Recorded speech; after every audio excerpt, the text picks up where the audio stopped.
everybody. Today I wanted to share with you some homeschool material that we've been using for a few years now, and I wanted to just give you a flip through of the story of the world. Now, a lot of you already know what this is and have already have been using it for a while, but I just wanted to show you from my perspective why the story of the world has been such a staple in my home.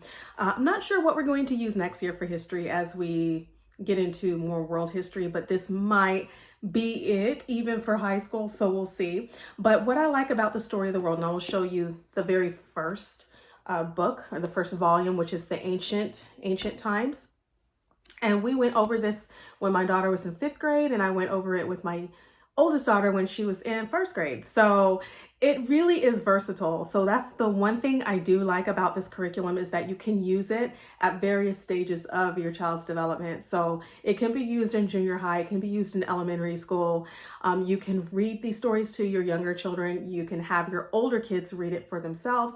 And from my understanding, each level or each volume gets progressively a little bit more difficult in terms of the reading fluency that your child might have when reading it, or in terms of comprehension of the content. So it starts off, I think, a little more, I guess, elementary level, I guess. It really depends on how you see it, but volume 1 is great for younger kids, I think. And I used this when I taught 3rd grade at a school 2 years ago. We were using Story of the World in addition to a child's history of the world, which are great picks. But anyway, I have this to show you, and I'm gonna turn the camera around in just a moment, but I want to show you this. That's volume 1, which is Ancient Times. Volume 2 is the Middle Ages. Okay, and then I love Susan Weisbauer, by the way. She's one of the homeschool curriculum publishers that I really do like, because her works have always stood the test of time. And I just like what she does in the world of history. She really has made a dent in the making of history curriculum. And so I appreciate what she's done for the homeschool community. So this is the Story of the World, volume 3.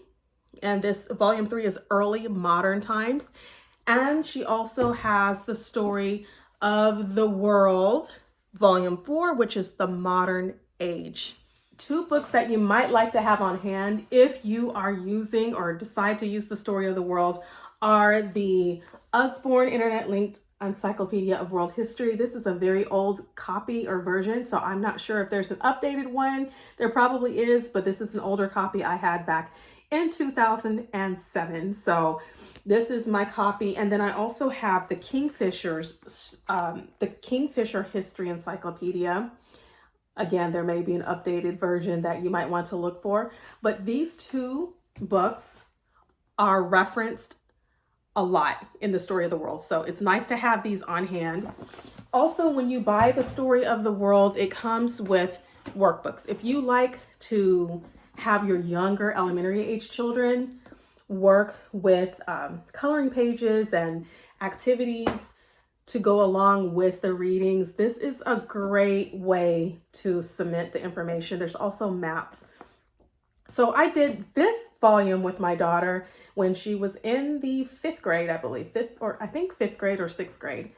And we enjoyed this activity book. We did a lot of coloring. We did a lot of, kind of activities that aren't, so much academic, but are fun and are add-ons. So she did this, and she also worked on some mapping, and I'll show you. So here's an example of a coloring page. This is a conquistador. And then, like, if you're studying, so you can make a mask. This is a mask template. So there's also activities suggested if your kids want to have a little extra fun. There's craft projects. Here's an example of mapping.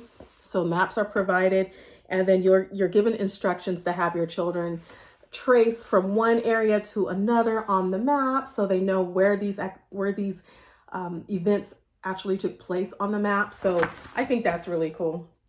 An example of a craft project, for example, you can have your kid be Elizabeth the Fairy Queen, and then they get to get their fairy wings by using poster board, pencil, scissors, a hole punch, some ribbon, and a glue stick. And they get to create their fairy wings. Of course, you need some lacy fabric and some markers and glitter, but that's an example of a craft project to go along with it. There's also recipes. So here's a cocoa oat treat recipe.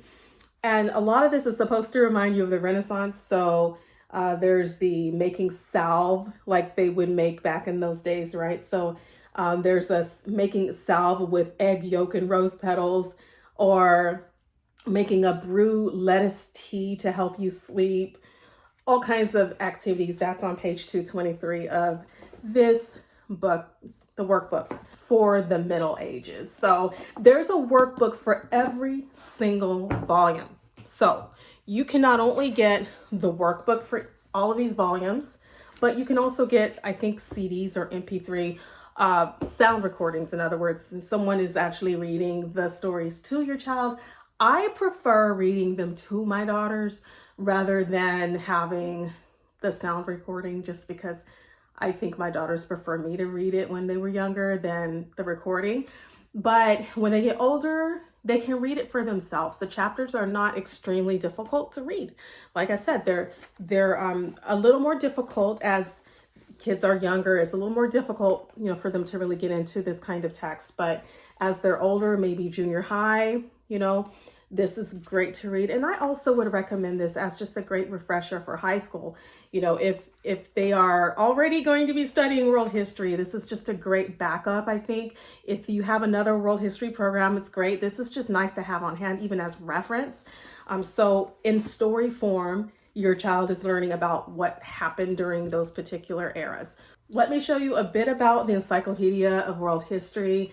I like it because it brings everything to life. You see the pages are colorful. It pops out at you. It makes that era come to life. So if you're learning about the Middle Ages, then they'll probably ask you in the book to turn to castle life, knight soldiers, and then your child can see this colorful spread of that particular part of world history.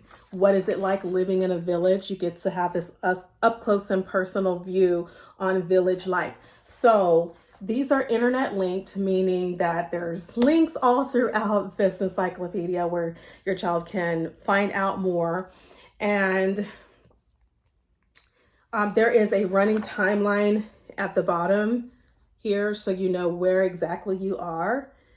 And then, of course, it tells you at the top as well where you are in the scope of the history of time. So if you're working on a timeline, this is really great.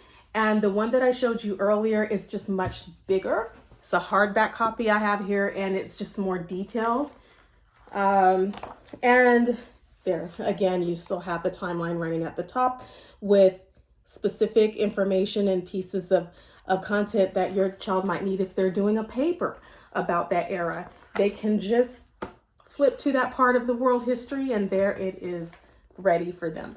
Okay, so just so you kind of have an idea of what is in this particular one, early modern times, I'll read you a bit of the table of contents. So early modern times, your child is learning about a world of empires. So the Holy Roman Empire, the riches of Spain, the Dutch Revolt, King James's town, the French in the New World, okay, the new colonies in the New World. So it kind of skips over to America for a minute. Then it bounces back after the spread of slavery and tobacco. Then it talks about Queen Nzinga of Angola. Okay, so that's a really interesting one. And we love that story about Queen Nzinga, just because we also like her name. Something that we always like to learn about her. And then there's the Persian puzzle, the Ottoman Turks, the 30 Years' War, Japan's isolation, the Mongol emperors of India. Okay, then you have Cromwell's protectorate, plague and fire, the Sun King of France, Frederick the First Prussian king, war against the colonies, King Philip's War, then Russia and Peter the Great, the Ottomans, the Indian Empire falls apart, and so forth. There's a lot here. This table of contents goes on and on and on because we're looking at the history of the world during this era. It goes all the way up to the end of Napoleon. And that is volume 3. And volume 4 picks up on the modern age until recent times. So for volume 4, and I didn't show you ancient times because I'm pretty sure you're aware of what ancient times is, right? And then the Middle Ages, we're kind of aware of what happens in Middle Ages. So I wanted you to see a little bit of the modern age and also what the early modern times is.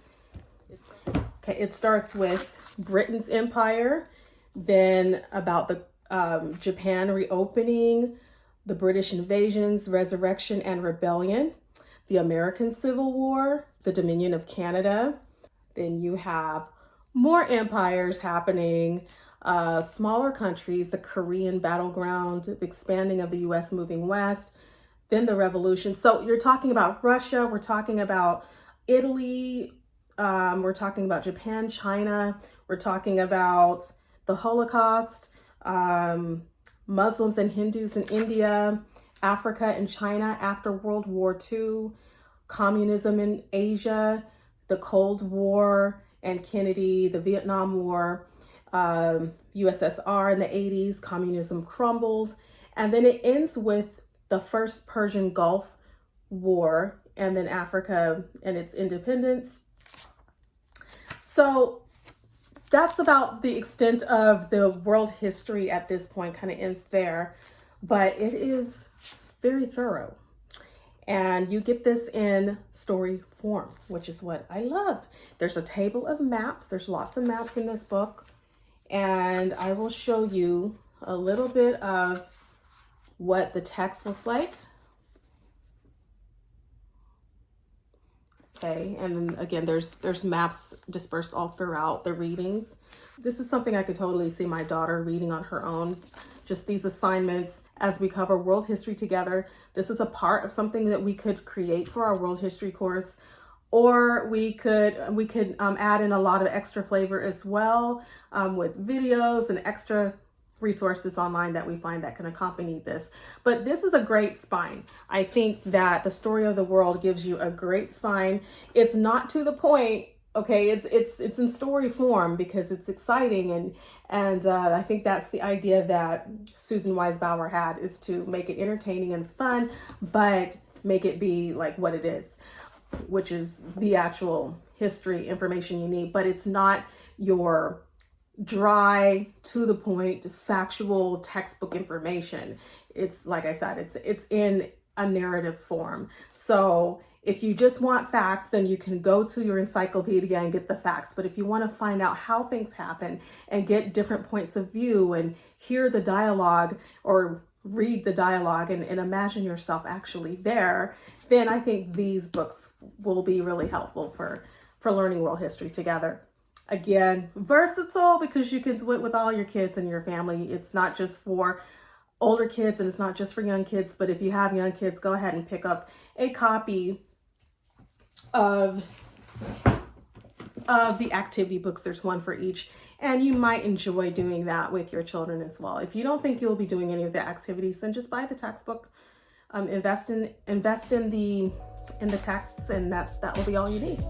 All right, thank you so much for watching this video. I hope it was helpful. And if you enjoyed this content and it has been helpful for you, I would ask you to give me a thumbs up and subscribe to this channel.